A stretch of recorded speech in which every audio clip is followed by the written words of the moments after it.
بسم اللہ الرحمن الرحیم. السلام علیکم جی. حاضرین کا بھی شکریہ, اتنی گرمی کے باوجود آپ لوگ تشریف لائے ہیں, اور ڈیفینیٹلی کراچی کا پورا پاکستان اس وقت بہت گرم ہے, اور گرمی ہر قسم کی ہے. پاکستان میں گرمی ہر قسم کی ہے, لوگوں کو انتظار ہے کچھ فیصلوں کا, اس کی گرمی بھی ہے. اور جعلی دودھ, جعلی مکھن, جعلی ادویات, جعلی ڈاکٹر, جعلی پیر, اس کی بھی بڑے مسئلے ہیں. وہ مٹن بھی سنا ہوگا, چائنیز مٹن جو بن رہا ہے. اچھا جی, ابتدا کرتے ہیں دوستو. ایک تو چونکہ مغرب اب ڈیلے ہو رہی ہے, تو اب یہ مغرب کے حوالے سے اس کے ٹائم میں فرق ہوگا. آج ہم 7:10 پہ شروع کر رہے ہیں, ہو سکتا ہے آنے والے دنوں میں 7:15 یا 7:30 بجے یہ شروع ہو. بس مغرب کی نماز کے بعد ہم شروع کرتے ہیں. بہت سارے سوالات ہیں آج, اللہ کرے تمام کے تمام سوالات میں جواب دے پاؤں. پہلا سوال, السلام علیکم, میرے 2 سوال ہیں, تسلی بخش جوابات مطلوب ہیں. اچھا, اس کی تو گارنٹی نہیں دے سکتے کہ تسلی بخش ہوگا, کیونکہ تسلی جو ہے نا وہ تو اپنی ایک ذاتی چیز ہے کہ آپ تسلی آپ کو ہوئی کہ نہیں ہوئی. اورا کیا ہے اور اپنے اورا کو کیا دیکھا جا سکتا ہے, اس کے خود اپنے اوپر اور دوسروں پر کیا اثرات ہوتے ہیں, نیز اپنے اورا کو کس طرح تحفظ دیا جا سکتا ہے, اور اس کی مضبوطی کو کس طرح. اوکے, پچھلے لیکچر, دوسرا سوال, پچھلے لیکچر میں سوال یہ تھا کہ حدیث کے مفہوم کے مطابق سوال کرنا آدھا علم ہے. آپ کا مختصر جواب تھا کہ سوال کرتے رہنا چاہیے. سوال کی پوچھنے کی نوعیت آپ نے واضح کی ہے, اسلامی نقطہ نظر یا مولوی قسم کے سوالات سے بچا جائے. ٹھیک ہے, میرا سوال اس متعلق تھا کہ سوال کو آدھا علم جو کہا گیا اس کا کیا مطلب ہے. علم کا کوئی کس طرح ناپ کر سکتا ہے کہ آدھا ہے یا پورا ہے. سوال تو یہ ہے کہ اس کیا ہے, اس وقت جاتا ہے جب جواب مطلوب ہو, جواب معلوم نہ ہو یا کچھ کنفیوژن ہو. میرے پاس ہے آدھے علم کا فیصلہ کیا مطلب ہے. جزاک اللہ خیر. چلے پہلے میں اس کی بات کر دیتا ہوں. جب یہ کہا جاتا ہے کہ سوال کرنا آدھے علم کے برابر ہے, تو اس کا یہ مطلب نہیں کہ میجر آدھے علم سے ہوگا. ہمیشہ جب گفتگو کی جاتی ہے تو اگر مجمع کے ساتھ گفتگو کی جائے یا عوام الناس کو بتانے کے لیے گفتگو کی جائے تو وہ لینگویج میٹافورکلی یوز ہوتی ہے. میٹافورک کا مطلب ہے تشبیہات ہوتی ہے.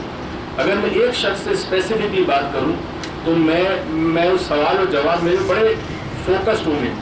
مگر اگر مجمع سے بات کر رہا ہوں تو مجمع میں ہر قسم کے لوگ بیٹھے ہیں, ہر ایک کی ذہنی سطح دوسروں سے ڈفرینٹ ہے. کسی میں گہرائی ہے, کسی میں نہیں ہے, کسی کے پاس علم ہے, کسی کے پاس نہیں ہے. تو ہمیشہ جو گفتگو ہوتی ہے وہ سمبولکلی کہی جاتی ہے. سمبولک گفتگو میں انسان اپنی سوجھ بوجھ اور اپنی ذہنی وسعت کے مطابق بات کو سمجھتا ہے. اسی لیے قرآن جو ہے وہ پورا میٹافورک لینگویج ہے کہ ہر دور کا انسان جب اسے پڑھے گا تو اس دور کے عقل و شعور اور علم کے مطابق وہ اس میں سے اپنے لیے جواب ڈھونڈ لے گا. تو لینگویج میں میٹافور لینگویج بڑی امپورٹنٹ ہوتی ہے, اس سے آپ مجمع سے گفتگو کر سکتے ہیں. اسی حوالے سے کہا ہے کہ آدھا علم جو ہے وہ سوال کرنے میں. مگر اس کے پیچھے لاجک کیا, لاجک یہ ہے کہ سوال وہ کرتا ہے جو سوچتا ہے. سوچتا وہ ہے کہ جس کو تجسس ہو. تجسس اس کو ہوتا ہے جس میں اویئرنیس ہوتی ہے. اویئرنیس سمجھتے ہیں نا, چیزوں کے بارے میں آ گئی, چیزوں کے بارے میں معلوم کرنے کا تجسس. تو جس میں تجسس ہی نہیں ہوگا تو وہ آگے نہیں بڑھ سکتا, نہ ایسا معاشرہ آگے بڑھ سکتا ہے. اگر دنیا میں آج کچھ معاشروں نے بڑی ترقی کی ہے, اس کی وجہ یہ ہے کہ لوگوں میں تجسس تھا. لوگوں میں زندگی کو بہتر گزارنے کے طریقے ڈھونڈنے تھے, لوگوں کو بہترین ادویات چاہیے تھی, ٹرانسپورٹیشن کے بہتر طریقے چاہیے تھے. اس تجسس اور کھوج کے نتیجے میں آج دنیا میں بڑی بڑی انوینشنز ہوئی. تو سوال کرنے کا مطلب ہے جستجو ہے, سوچ بچار ہے, غور و فکر کرتا ہے جو شخص سوال کرتا ہے. اور جو نہیں کرتا سوال وہ شاید اس طرح, میں یہ نہیں کہتا سارے لوگ جو سوال نہیں کرتے وہ بالکل نہیں سوچتے. کچھ لوگ ایسے ہوتے ہیں کہ وہ اپنا جواب خود ڈھونڈ بھی لیتے ہیں, ان کو پوچھنے کی ضرورت نہیں ہوتی. وہ کچھ مخصوص لوگ ہوتے ہیں کہ جو ذہن میں سوال آیا وہ سوچا اور اس کے بعد جواب ان کو مل گیا کسی نہ کسی طرح. مگر اکثر لوگوں کی جو ہم بات کرتے ہیں تو سوال کرنا اچھی بات ہے, سوال کرتے رہنا چاہیے. سوال کرنے سے آپ کو بہت ساری چیزیں سیکھنے کو ملتی ہے. جیسے سوال یہ ہے کہ کنفیوژن ہو, کئی چیزوں میں ہمیں کنفیوژن ہے, کئی چیزوں کا ہمیں علم نہیں ہوتا. تو جب ہم سوال کرتے ہیں تو ہمارے علم میں اضافہ ہوتا ہے, کنفیوژن دور ہوتا ہے ہمارا. تو جس سے ذہنی طور پر کلیئرٹی, ایک لفظ ہوتا ہے انگریزی میں, کلیئرٹی آتی ہے آپ کو, کلیئرنیس. دوسرا سوال اورا کے مطابق, اورا کو قرآن نے یہ کہا ہے کہ ہم نے تمہارے آگے پیچھے تمہاری حفاظت کے لیے فرشتے مقرر کر رکھے.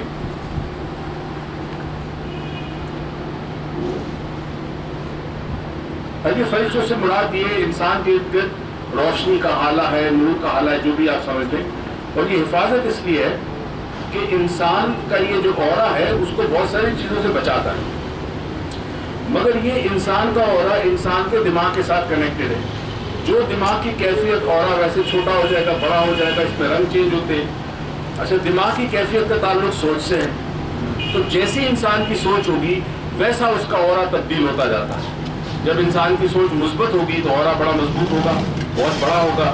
جب سوچ منفی ہوگی تو اس کا اورا چھوٹا ہو جاتا ہے. تو یہاں جو امپورٹنٹ چیز ہے وہ یہ ہے کہ اورا سے زیادہ اپنی ذہنی سوچ کو تبدیل کرنے کی کوشش کریں. میں نے پچھلے دفعہ بھی کہا ہے, جو لفظ گمان کا کانسیپٹ آیا ہے قرآن میں کہ جیسا گمان کرو گے ویسا ملے گا. تو انسان جو سوچتا ہے, گمان سوچ ہے, وہ سوچ اس کی اس فضا میں, ٹائم اینڈ اسپیس میں جاتی ہے اور وہ کھینچ کے لاتی ہے ان چیزوں کو کہ جس کے بارے میں وہ سوچ رہا ہے. اگر سوچنے کے ساتھ اس کی کچھ قلبی کیفیات ایسی ہیں جو سوچ سے مطابقت رکھتی ہے تو وہ پھر سوچ میں بڑی طاقت ہوتی ہے. جیسے ہم اکثر کہتے ہیں کہ جی انسان جب ذکر کرے, نماز پڑھے تو خضوع کے ساتھ کرے, خضوع کے ساتھ کرے. اس کی وجہ ہے کہ قلب کی کیفیت کا بڑا امپورٹنٹ ہے عبادت میں بھی, اور انسان اپنا جو بھی مقصد حاصل کرنا چاہتا ہے زندگی میں, اس کا قلب اور اس کا دماغ دونوں میں ہم آہنگی ہو, سنکرونائزیشن ہو, دونوں ایک پلین پہ ہونے چاہیے. یہ نہیں کہ دل کچھ اور کہے اور دماغ کچھ اور کہے. اگر دونوں میں تضاد ہوگا, فرکشن ہوگا, تو وہ چیز انسان زندگی میں وہ مقام حاصل نہیں کر سکے گا. تو اورا دیکھا جا سکتا ہے. دیکھنے کا طریقہ یہ ہے کہ پہلا اورا کی جو لہر ہے وہ دیکھی جا سکتی ہے. آف وائٹ دیوار ہو یا یلوش دیوار ہو, اس کے اوپر اپنا ہاتھ رکھیں, پیچھے سے لائٹ آتی ہے تو آپ کو اپنی انگلیوں کے گرد جو ہے ایک عجیب سا حالہ نظر آئے گا, وہ آپ کا اپنا اورا ہے, پہلا نظر آئے گا. اس کے بعد کی جتنی شیٹس ہیں, جتنی لیئرز ہیں, وہ اتنی باریک ہوتی ہے کہ انسانی آنکھ اسے عام انسان کی آنکھ نہیں دے سکتی. اللہ نے کچھ لوگوں کو یہ صلاحیت دی ہے, کچھ اللہ کے خاص بندے ہوتے ہیں, وہ کسی مذہب کے بھی ہوں, ان کو انسان کا اورا نظر آ جاتا ہے. مگر اپنے اورا کو اگر آپ نے مضبوط کرنا ہے, طاقتور کرنا ہے, اپنے آپ کو بچانا ہے بہت ساری پرابلم سے, مثلاً اورا آپ کو جادو سے بچاتا ہے, اور آپ کو بہت ساری چیزوں سے بچاتا ہے, اس کے لیے اپنی سوچ کو مثبت کریں. ہم جب کہتے ہیں نا کہ کبھی ڈر لگے, خوف لگے تو یہ آیت الکرسی پڑھ لیں, یا یہ ہو تو یہ پڑھ لیں. اس سے پڑھنے سے کیا ہوتا ہے, اس کے پڑھنے سے آپ کا اورا مضبوط ہوتا ہے. اورا کو مضبوط کرنے کے لیے سوچ تبدیل کریں تو اورا مضبوط ہو جائے گا. نیکسٹ سوال پہ آتے ہیں جی. اور آج ہمارا انٹرنیٹ نے پرابلم دکھا دیا, مجھے سلیم صاحب کی باتوں سے پتہ چل گیا, باتیں تو نہیں کی, ان کے ایکشن سے. What is the difference between fear and phobia? Please explain.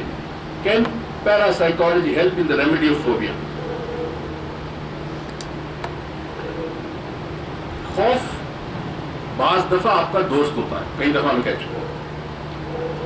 آگ سے جلنے کا خوف آپ کو آگ سے بچاتا ہے. اونچائی سے گرنے کا خوف آپ کو اونچائی سے گرنے سے بچاتا ہے. اسی طرح کسی کو چوہے کا خوف ہوتا ہے, کسی کو کاکروچ کا خوف ہوتا ہے, کسی کو کتے کا خوف ہوتا ہے. کتے کو خوف ہوتا ہے تو کتے سے آپ کو بچاتا ہے. مگر یہ جو خوف ہے, یہ خوف آپ کی زندگی میں کوئی مشکل پیدا نہیں کرتا. بھائی کاکروچ آپ نے مارا, وہ دوائی, کاکروچ مر گیا. کتا ہے تو گلی میں مت جائے کتا جب ہو کہیں پہ, یا بچ کے چلے. اونچائی کا خوف ہے گرنے کا تو اونچائی پہ جائیں, مگر دور رہیں تاکہ نیچے نہ گر جائیں.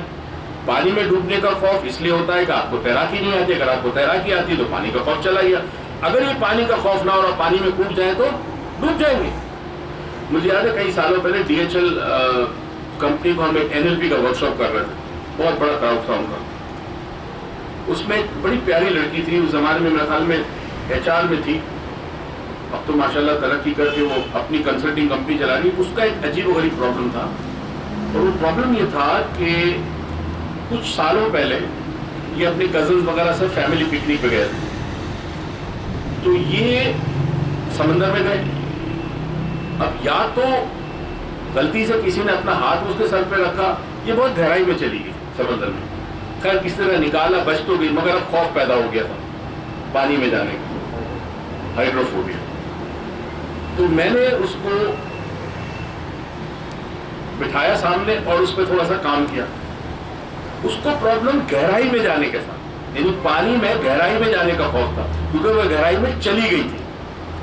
صرف پانی کا خوف نہیں تھا, مگر یہ فوبیا تھا. اس لیے فوبیا تھا کہ اس میں فیئر اور فوبیا میں جو سب سے بڑا فرق ہے وہ جذبات اور احساسات کا ہے.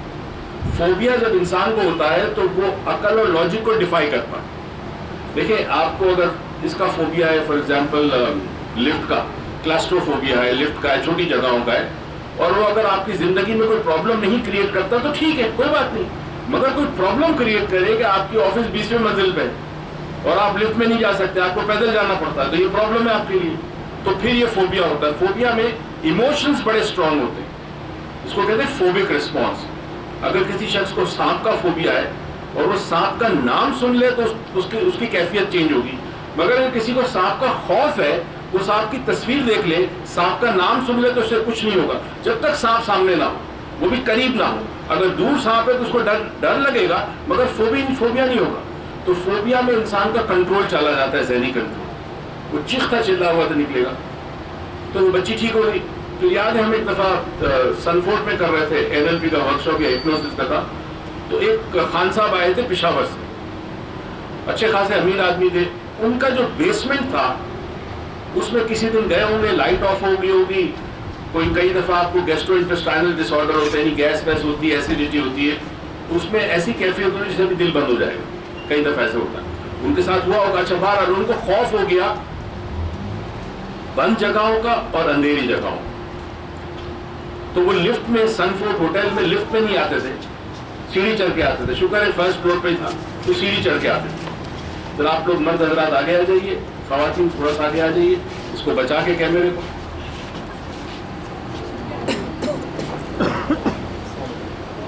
تو عروج نے اس کے اوپر کام کیا, اور تیسرے دن خان صاحب کا ہاتھ پکڑا اور لفٹ میں لے گئی اور پھر نیچے لے گئی. اب خان صاحب اوپر نیچے لفٹ میں آتے جاتے رہے, وہ بالکل خوف چلا گیا. 2-4 دن کے بعد ان کا میسج آیا, کال آئی, مجھے یاد نہیں, کہ جی میں اپنے بیسمنٹ میں گیا اور اس کے بعد میں نے لائٹ آف کر دی اور مجھے کوئی ڈر نہیں لگا, نہ اندھیرے کا ڈر, نہ بیسمنٹ میں, نہ بند جگہوں کا, چھوٹی جگہوں کا ڈر, سب ٹھیک ہو گیا. تو خوف اور فوبیا میں یہ بڑا فرق ہے. فوبیا کو نارملی ٹریٹ کرنے کے لیے ہمارے علاوہ اگر کوئی ٹریٹ کرتا ہے تو وہ سائیکائٹرسٹ کرتا ہے, اور اس میں تھوڑی بہت دوائی دینی پڑتی ہے کچھ دنوں کے لیے, اور اس کے بعد پھر سائیکو تھراپی وغیرہ ہوتی ہے تو فوبیا چلا جاتا ہے, مگر ٹائم لگتا ہے. NLP اور ہپنوسس سے فوبیا ٹھک فوراً ختم. آپ ہپنوسس میں تھی, کون تھا شادی آئی, اس کا چلا گیا نا خوف, اندھیرے کا خوف. چکرا ایکٹیویشن سے فوبیا ختم نہیں ہوتی. فوبیا آپ کسی چیز کو اپنے جذبات کے ساتھ ایسا منسلک کرتے ہیں کہ وہ چیز آپ کے لیے حقیقت بن جاتی ہے, جبکہ حقیقت نہیں ہوتی, ٹریگر کرتی ہے. جب آپ وہ چیز دیکھتے ہیں, سنتے چکھتے ہیں, آپ کے سینسز میں آتی ہے, تو وہ فوبک رسپانس شروع ہو جاتا ہے. تو دونوں میں بڑا فرق ہے. تو پیراسائیکالوجی فوبیا کو پیور کر سکتی ہے, مگر NLP بھی پیراسائیکالوجی ہی میں آتی ہے, یا میٹا فزکس کہہ لیں اس کو. سائیکالوجی سے اوپر ہو, بیونڈ ہو, وہ ظاہر پیراسائیکالوجی یا میٹا فزکس ہوگا, مگر اس کے لیے ایکسپرٹیز چاہیے. کہ پیراسائیکالوجی سے چکر ایکٹیویشن سے کانفیڈنس آتا ہے, ہمت لگتی ہے, اعصاب مضبوط ہوتے ہیں, مگر فوبیا آسانی سے نہیں جاتا. ابھی ہم نے لاہور میں کسی کا فوبیا کیور کیا. ہاں, وہ ایک تھیٹر ٹیکنیک ہوتی ہے NLP میں, اس کے ذریعے ہم نے کسی کا فوبیا کیور کیا, ڈسٹنس کر دیا اور وہ فوبیا ختم ہو گیا اس کا, بٹ اس کے لیے مہارت چاہیے. اچھا جی, نیکسٹ. السلام علیکم سر, یہ اسلام آباد ہوٹل کا سوال ہے. یہ پرچہ کسی, I have asked this question in Monday follow-up, but couldn't get an answer. Please explain why Reiki candles give intense black smoke. Is it normal, and can people use other people's aura through Reiki? Isn't it wrong ethically? First of all, you are not supposed to do that. کسی کا aura آپ لے نہیں سکتے unless آپ میں اتنی صلاحیت ہو, یا آپ عملیات کے ماہر ہوں, یا مائنڈ سائنسز کے ماہر ہو, تب تو آپ کسی کے aura کو بریک بھی کر سکتے ہیں, اس کو عام آدمی نہیں کر سکتے. مگر جو لوگ مہارت حاصل کرتے ہیں ان میں سے اکثر جو ایتھیکل لوگ ہوتے ہیں. ہاں, 2 نمبر کے بھی ہوتے ہیں, بدماش قسم کے لوگ ہوتے ہیں, عملیات کے ذریعے دوسرے کے اورا کو کھینچ لیتے ہیں اپنی طرف, اس کی انرجی سک کر رہے ہیں. ہم نے اکثر انگریزی میں ایک سنا ہوگا جملہ, بلڈ سکرز, خون چوسنے والے. ہم کہتے ہیں نا یار یہ تو میرا خون چوستی ہے, تو وہ ایکچولی خون نہیں چوستی, اس نے آپ کی زندگی اچھی رنگ کی ہوئی، چاہے وہ ساس ہو یا بہو ہو، اچھی رنگ کی ہوئی ہے. اسی طرح بلڈ سکر اورا سکرز ہوتے ہیں. اچھا آپ نوٹس کریں زندگی میں کئی دفعہ ایسا ہوتا ہے آپ کسی محفل میں بیٹھیں، کسی ٹرین میں بیٹھیں، کسی بس میں بیٹھیں اور کوئی شخص ایسا بیٹھا ہے جس کے بعد آپ کا دل چاہتا ہے وہ یہاں سے نکلے یا میں نکلوں. ایسا لگتا ہے آپ کی تمام انرجی اس نے کھینچ لی. یہ ہوتے ہیں اورا سکرز، یہ انرجی سکرز ہوتے ہیں، یہ آپ کی انرجی کھینچ لیتے ہیں پوری. ان سے بچنا بڑا ضروری ہے.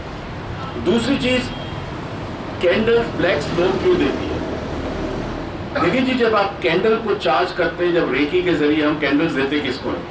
اگر آپ کے گھر میں اثرات ہیں، آپ کے گھر میں ناچاکی ہے، آپ کو یہ ڈاؤٹ ہے، شبہ ہے کہ جادو ہے. ویسے بائی دا وے علامہ تابر صاحب تشریف لے آئے ہیں، تھینک یو علامہ تابر صاحب، بڑا کمال بک پہ کام شروع ہو چکا ہے انشاءاللہ. تو جب اس کو ہم چارج کرتے ہیں تو کینڈل میں ریکی کی انرجی چلی جاتی ہے ویکس میں.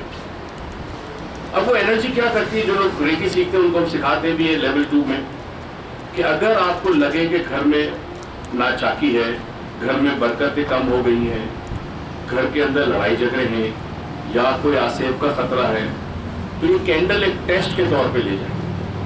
اور وہ کینڈل ہم دے دیتے ہیں چارج کر کے. آپ ایک رات ایک کینڈل جلائیں، 40 رات کا یہ عمل ہے.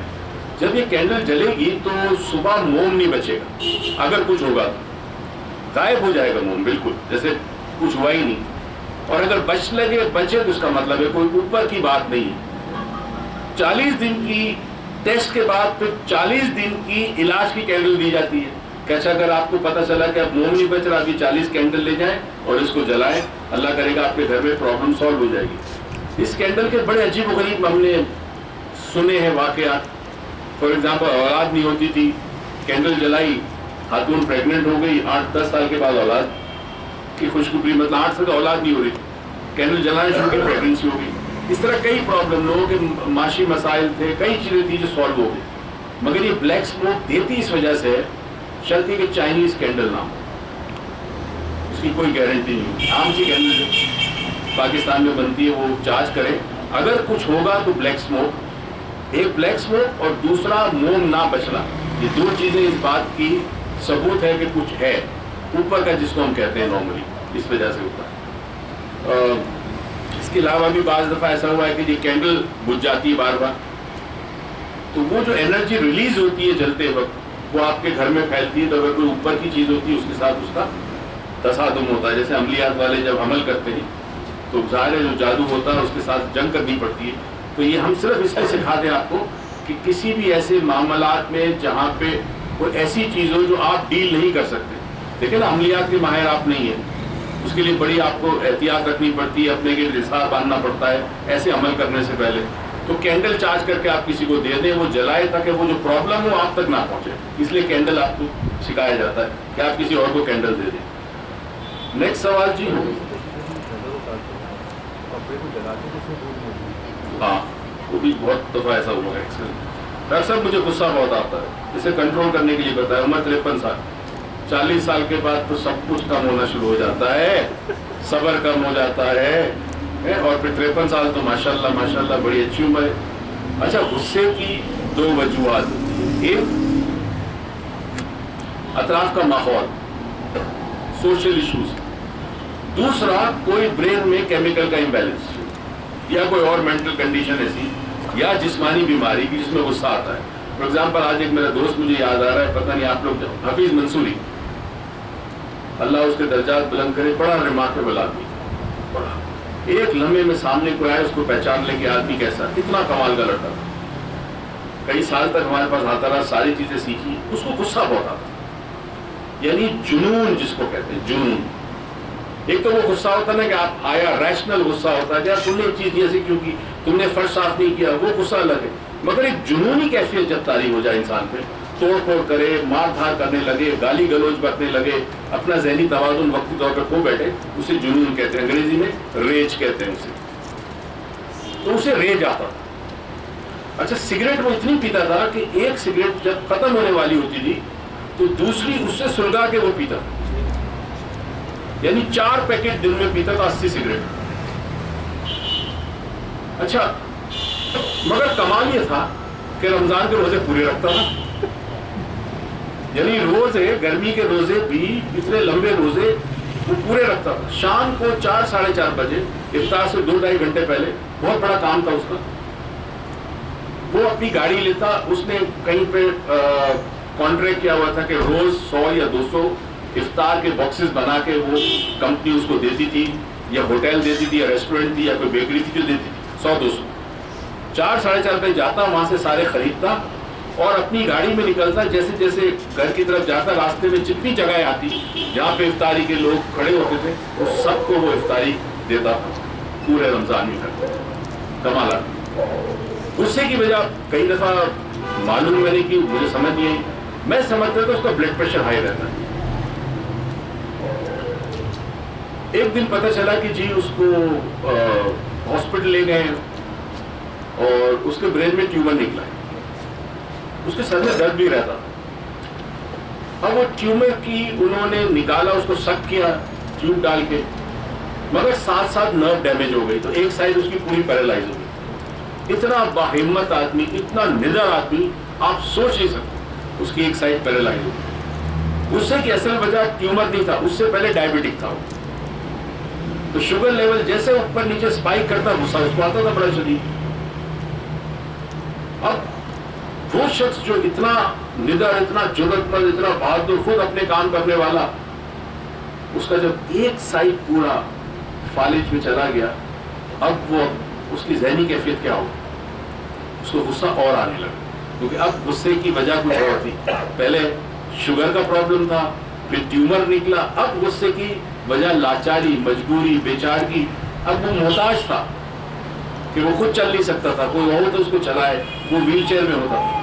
تو غصے کی بہت ساری وجوہات ہوتی ہیں. ایک غصہ فزیکل پرابلم، مینٹل پرابلم کی، ایک انوائرمنٹ کی وجہ سے. اس وقت پاکستان میں غصہ بڑھنے کی وجہ معاشرے میں بہت ساری چیزیں ایسی ہو رہی ہے کہ لڑتے لڑتے وقت آتا ہے جب انسان تھک جاتا ہے. ہمارے یہاں 2 دن سے بلکہ 3 دن سے صبح سے بجلی جاتی ہے. آپ کے آئے اور آپ لوگوں کے قدم مبارک سے بجلی تھوڑی دیر پہلے آ گئی. بجلی نہیں تھی، جنریٹر اپنی جگہ، مگر جنریٹر کتنا لوگ کھائے اس گرمی میں. آفس کے کام بھی چل رہے ہیں، کمپیوٹر بھی چل رہے ہیں، اسی ہاؤ مچ نہیں چلا سکتا اتنا. ایک یہ چیز کہ جی آپ پیسے دیتے ہوئے آپ کو وہ سہولتیں میسر نہیں ہے، تو میرے اور آپ کے ساتھ ظلم ہو رہا ہے. ایک شخص کو آپ 100 روپے دے دیں کہ بھائی یہ سودا مجھے دے دو، وہ 100 روپے رکھ لے اور سودا آپ کو نہ دے تو وہ ظالم ہوا نا، وہ چور ہوا، وہ ڈاکو ہوا. اس نے آپ کو وہ چیز نہیں دی جس کے لیے آپ نے اس کو پیسے دیے تھے. تو اب یہ جو معاشرے میں اس وقت ایک عجیب و غریب ظلم و ستم ہو رہا ہے. کوئی قانون نہیں ہے، کوئی قانون کی پابندی نہیں ہے، قانون کرنے والے خود پریشان ہیں، قانون بنانے والے قانون توڑ رہے ہیں، قانون کو لاگو کرنے والے قانون توڑ رہے ہیں. کچھ شریف لوگ ہیں، اکثر بدماش ہیں. تو اب آپ کے بچوں کی اسکول کی فیس بڑھ گئی، اب آپ پریشان ہیں کہ میں بجٹ میں اسکول کی فیس کر رہا ہوں. اچھا کھانا سارا نقلی آ رہا ہے، دودھ کے ڈبوں میں دودھ نہیں ہے، کچھ اور ہے. تو اب آپ کہاں جائیں گے؟ پھر یہ جو خوراک آپ کھا رہے ہیں اس میں اکثر میں کیمیکلز ہیں، ہارمونز کے انجیکشن ہیں، یہ آپ کے جسم میں جاتے ہیں، آپ کے جسم میں بہت نقصان پہنچاتے ہیں. اس سے بھی غصہ آتا ہے. تو غصے کے لیے بہت امپورٹنٹ ہے کہ پہلے تو وجہ دریافت کریں. اب غصہ اگر بیوی کی وجہ سے آتا ہے یا شوہر کی وجہ سے آتا ہے یا بچوں کی کچ کچ ہے، تو کیا یہ ممکن ہے کہ آپ اپنے گھر میں کوئی ایسی تبدیلی کریں کہ جس سے آپ کو یہ جو سٹیمولس ملتا ہے، بچے کا مسلسل رونا، شوہر کا تنگ کرنا، بیوی کا تنگ کرنا، یہ چیز کم ہو سکے؟ نہیں ہو سکتی. تو پھر آپ اپنے آپ کو اس قابل کر دیں کہ وہ چیزیں کم سے کم آپ پہ اثر انداز ہوں. مجھے اتنا غصہ آتا تھا بچپن میں اور جوانی میں کہ آپ سوچ نہیں سکتے. میرے فادر کو یہ ڈر تھا، میری مما سے اکثر کہتے تھے کہ مجھے ڈر ہے یہ بڑا ہو کہ کسی کو قتل نہ کرے. میں لوگوں کو مارتا تھا، پھونکتا تھا. Second dan black belt karate, first dan black belt, پیٹتا تھا میں لوگوں کو. مگر آہستہ آہستہ وقت کے ساتھ ساتھ بڑا صبر آ گیا. اور کئی دفعہ صبر اس وجہ سے آتا ہے کہ آپ کا فیملی ممبر ایسا ہوتا ہے کہ جس کو آپ کو برداشت کرنا پڑتا ہے. اس برداشت کرنے میں آپ کو وہ صلاحیت آپ میں پیدا ہو جاتی ہے کہ آپ صبر کی طرف آ جاتے ہیں، صبر سیکھ جاتے ہیں. ایک تو صبر کا طریقہ یہ ہے کہ انسان اللہ تعالیٰ سے ایسا رجوع کرے، ایسا کنیکٹ ہو کہ اللہ تعالیٰ کو وسیلہ پیدا کرے. تو